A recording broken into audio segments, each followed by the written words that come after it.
your thoughts, first of all, on your offensive line. You have several drives they just took over. The running game took over 367 rushing yards. Just your thoughts? Driven's not even out there. Your thoughts on how well they played?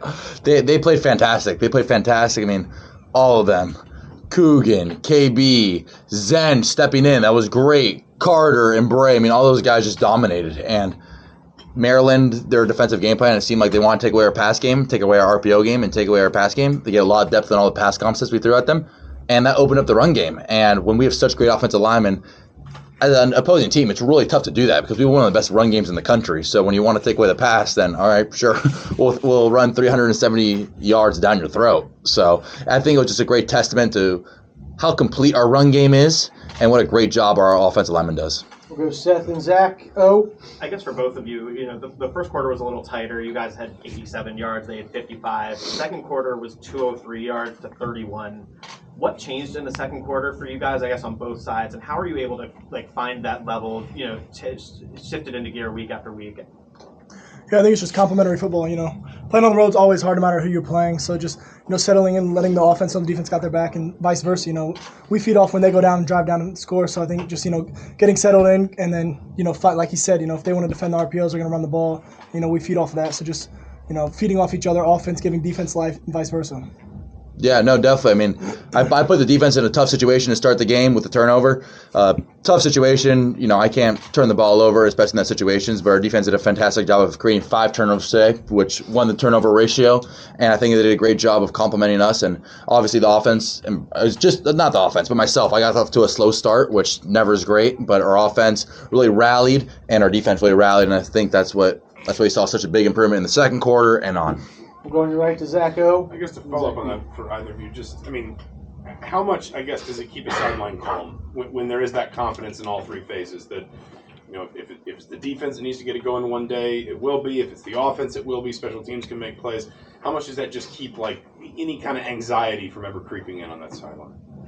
I think it's just the trust that we have in each other. When I see Bones go out there for defense, I trust with my full heart that they're going to go get a stop. And if they don't, I know that they might get, punched in the face one drive, but the next drive they're going to knock those guys out. So I think it's the same. I can't speak for him, but I think it's the same mutual feeling that it's a lot of complementary football. And it's not offense versus defense. Oh, who's winning this game? Who's doing better? It's more of complementary football. We know we have each other's back, and it's one group all going to one goal, which is to win the football game. Right.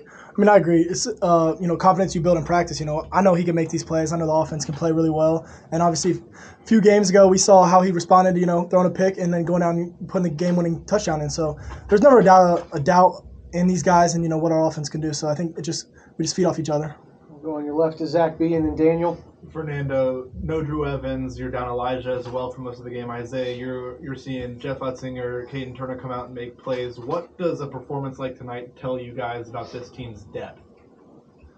Yeah, I mean, for the defensive side, it's next man up mentality. And so, everyone in that linebacker room is ready to step up. And I thought those guys did really good. KT had that pick today. So I was really happy for him on that. But it's just next man up mentality. No matter who's down, it's always the next guy's up. Got to keep the standard, and that's something we were proud about on defense. Is having a standard and playing to that standard, no matter who we're playing, no matter who is playing. So that's kind of how I feel on the defense.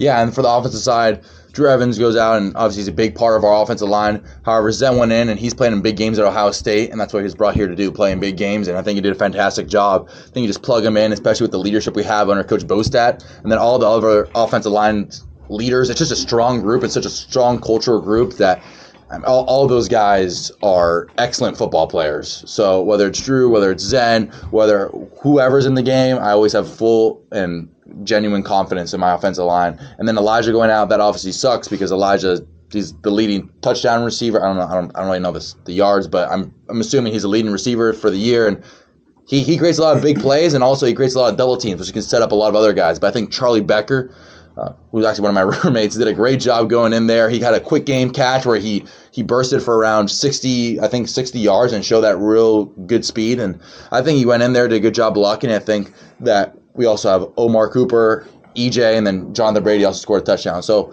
whether it's the defense, offense, we have a lot of confidence in all our guys and the depth, and just the whole Indiana team. It's next man up, next man mentality that they're going to go and do their job and not just be a filler, but they're going to excel at their job. We'll go on the right to Daniel.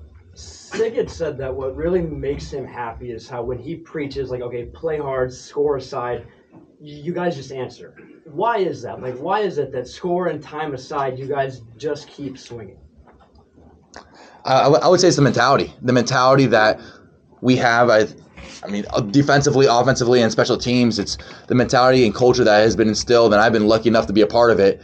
You know, when I got here 6 months in January, whether it was spring practice, weight room, there was never any complacency. It was always taking big swings, taking that knockout punch, and I think we've seen in the games that we've had significant leads and significant wins on. And I just think it's such a great culture that we have here, players, support staff, and coaches alike, that no matter if we're up 10 at halftime or we're up 30 in the fourth quarter, we're gonna keep on swinging and keep on giving our best shot, because that's what that's what the present moment deserves, and that's what we deserve as a football team. Yeah, he covered it all. I mean, you're just fighting complacency from last week. In January, you're fighting complacency from last year. Nothing's ever good enough. And, I think Sig and the coaches and the strength staff, they really are good at harping on that and keeping, us nose down, working hard. And so that's just what we want to fight every week. Great. Thanks, guys. We'll have Kalon Black. Thank you, guys. God bless. Kamara up here in a minute. Thank you. Guys.